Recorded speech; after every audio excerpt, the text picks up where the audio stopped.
Hi வணக்கம். நான் மாயா. இது மாயாவின் பயணம். மாயா இன்னைக்கு உங்களுக்கு குலோப்ஜான் எப்படி செய்யறதுன்னு சொல்லி கொடுக்க போகிறேன். எனக்கு தெரிஞ்ச குலோப்ஜான் வந்து ரொம்ப நாளாகவே பால் மாவில் இல்லைன்னா ஃப்ரெஷ் மில்கில் தான் வந்து குலோப்ஜான் செஞ்சுருக்கேன் நான். பட் ஆனால் இந்த தடவை வந்துட்டு இதுதான் ஃபர்ஸ்ட் டைமு நான் வந்து பிரெட்டில் குலோப்ஜான் செய்கிறேன். நிறைய பேர் யூடியூப்லாம் போட்டிருக்காங்க. இது வந்து என்னோட one of my friend from Singapore. அவங்க வந்து ஆனந்தின்னு பேர்.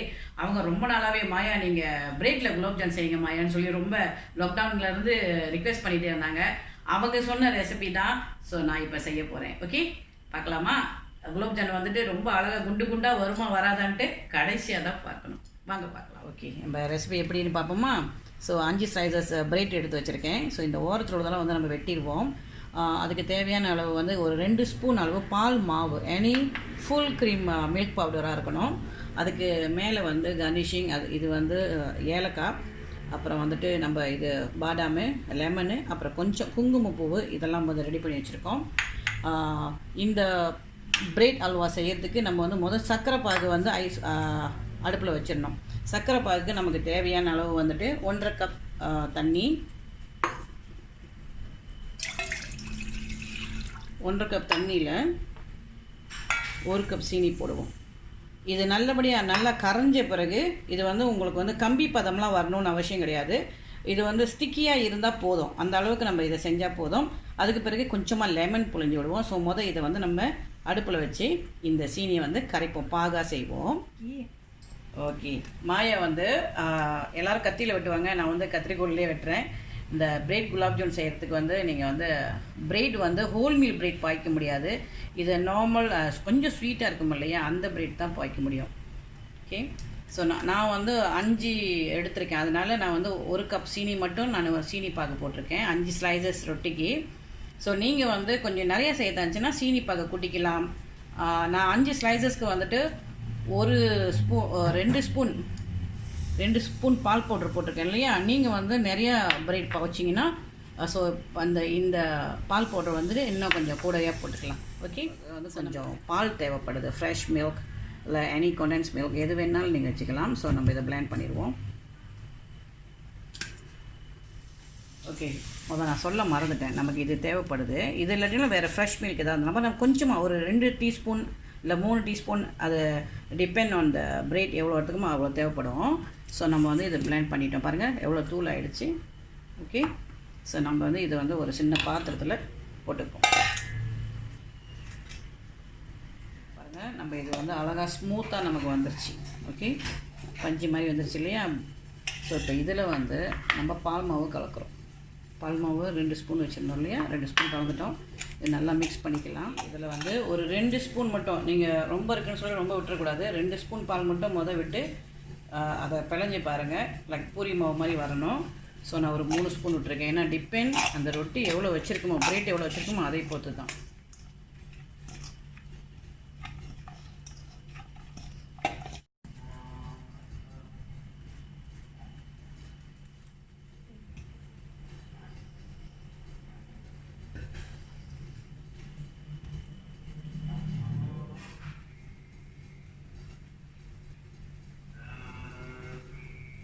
ஓகே, நமக்கு பாகு வந்து ரெடி ஆகிடுச்சு. நம்ம வந்து இந்த உருண்டையை வந்து ரெடி பண்ணிட்டோம். ஸோ நம்ம இது வந்து பொரிக்க போகிறோம். எண்ணெய் காஞ்சிட்ருக்கு. இதில் கொஞ்சம் ஒரு 2 சொட்டு லெமன் மட்டும் விடணும்.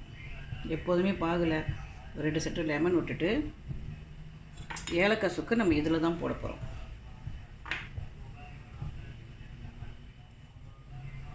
ஏலக்காய் சுக்கு நம்ம இதில் போட போகிறோம். ஏலக்காய் மட்டும்தான் போட போகிறோம். ஏலக்காய் சுக்கு இல்லை, ஏலக்காய் மட்டும் போட போகிறோம். இது வந்து மறுபடியும் அடுப்பில் வச்சிடணும். ஏன்னா நம்ம வந்து பொரிச்சோடனே நேராக இதில் தான் போட போகிறோம். ஓகே, நமக்கு வந்து இப்போ வந்து எண்ணெய் வந்து மிதமான சூட்டில் இருந்தால் போதும். ரொம்பவும் சூடாக இருக்கக்கூடாது, ரொம்ப குறைவாக இருக்கக்கூடாது. நம்ம வந்து அந்த உருண்டைகளை பிரெட்டில் செஞ்ச அந்த உருண்டைகளை கொஞ்சம் கொஞ்சமாக போட்டு ஒரே நேரத்தில் அப்படியே விட்டுறக்கூடாது. மெதுவாக ஒரு கரண்டி எடுத்து இந்த மாதிரி கிளறி கிளறி கிளறி கிளறி ஒரே இடத்துல விட்டிங்கன்னா அப்படியே கருப்பாக போயிடும். ஸோ சமமான கருப்புனா எல்லா இடத்துலையும் அப்படி கிளறி விடணும். ஓகே, பாருங்கள் கொஞ்சம் கொஞ்சமாக போட்டு அந்த மாதிரி மெதுவாக லோ ஹீட்டில் வச்சு எடுத்துகிட்டு மற்றதெல்லாம் பொரித்து எடுத்தாச்சு. பொரித்து எடுத்து அந்த ஒரு பாவில் போட்டாச்சு. நம்ம இருக்கிற மீத உருண்டைகளையும் அந்த மாதிரி பொரிச்சிட்ருக்கேன். இது வந்து இந்த மாதிரி லோ ஹீட்டில் வச்சு இப்படியே கிளற அப்படியே லைட்டாக ப்ரௌனாக வந்து கொஞ்சம் டார்க்காக வந்த பிறகு பொரிஞ்ச பிறகு நம்ம எடுத்து பாகில் போட்டுடலாம். ஓகே, பாருங்கள், நம்ம இப்போ வந்து பொரிச்சு எடுத்து பாகில் ஊற போட்டாச்சு. இந்த பாகில் ஊற தான் அது வந்து குண்டாக உப்பி அந்த பாகு எல்லாமே, அந்த சீனி பாகு எல்லாமே அந்த பால்குள்ளே, அதாவது பிரெட் பால்குள்ளே உள்ளே போயிடும். நம்ம இது ஒரு 2-3 மணி நேரம் ஊற வச்சா மட்டும்தான் இதை நம்ம சாப்பிட தயாரான ஒரு பொருளாக இருக்கும். ஓகே, நம்ம குலோப்ஜான் ரெடி ஆகிடுச்சி. அழகாக இருக்கா? பார்த்து சொல்லுங்கள். Okay, done. நம்மளுடைய குலோப்ஜான் ரெடி ஆகிடுச்சி. பிரெட் குலோப்ஜான். ஸோ மாயா செஞ்சது. இது வந்து நேற்றே செஞ்சாச்சு. நம்ம வந்து ஓவர் நைட் சோப் பண்ணிவிட்டு அட்லீஸ்ட் 3 ஹவர்ஸ் சொன்னேன் இல்லையா? ஸோ ஓவர் நைட் சோப் ஆகிடுச்சு. ஸோ அது எப்படி இருக்குன்னு நம்ம கட் பண்ணி பார்க்கலாமா?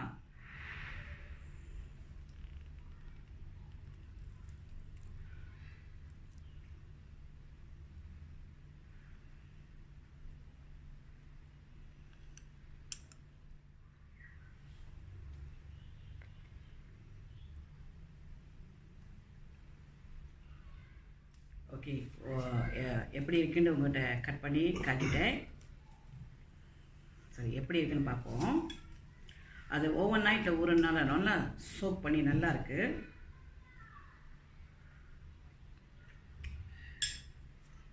டேஸ்ட் ரொம்ப அருமையாக இருக்குது. நம்ம வந்து இந்த பிரெட்டில் கொஞ்சம் மில்க் பவுடர் போட்டனால சிம்பிளி சூப்பர். மாயோட இந்த வீடியோ உங்களுக்கு பிடிச்சிருந்துச்சுன்னா லைக் பண்ணுங்கள், ஷேர் பண்ணுங்கள், சப்ஸ்கிரைப் பண்ண மறந்துடாதீங்க. சப்ஸ்கிரைப் பண்ணாதவங்க சப்ஸ்கிரைப் பண்ண மறந்துடாதீங்க. மேலும் இந்த ஆடி மாதத்தில் மாயா உங்களுக்கு நிறைய வெஜிடேரியன் அவங்களுக்காகவே ஸ்பெஷலாக நிறையா ஐட்டம் கொண்டு வரேன். எனக்கு நிறைய விஷயங்கள் இதெல்லாம் அனுபவமாக இருக்கும். எங்கெல்லாம் நான் போகணும், எதையெல்லாம் நான் ரசிச்சேனோ, யாரெல்லாம் புதுசாக எனக்கு ஐடியா எனக்கு வந்து இப்படி தான் செய்யணும் மாயா அப்படி சொல்கிறாங்களோ அதெல்லாம் கண்டிப்பாக செஞ்சு பார்ப்பேன். ஸோ உங்களுக்காக அடுத்த வீடியோ வந்துட்டுருக்கு.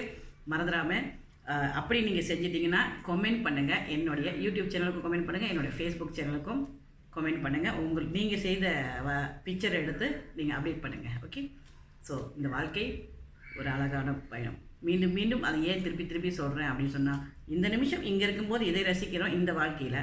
அடுத்த நிமிஷம் வேறு ஏதாவது ரசிக்க கடவுள் கொடுத்துருவோம். அடுத்த நிமிஷம் வேறு ஏதாவது புதுசாக சந்திக்கிறோம். ஒவ்வொரு நிமிஷமும் ரசித்தால் மட்டுமே இந்த வாழ்க்கை நம்மளுடையது.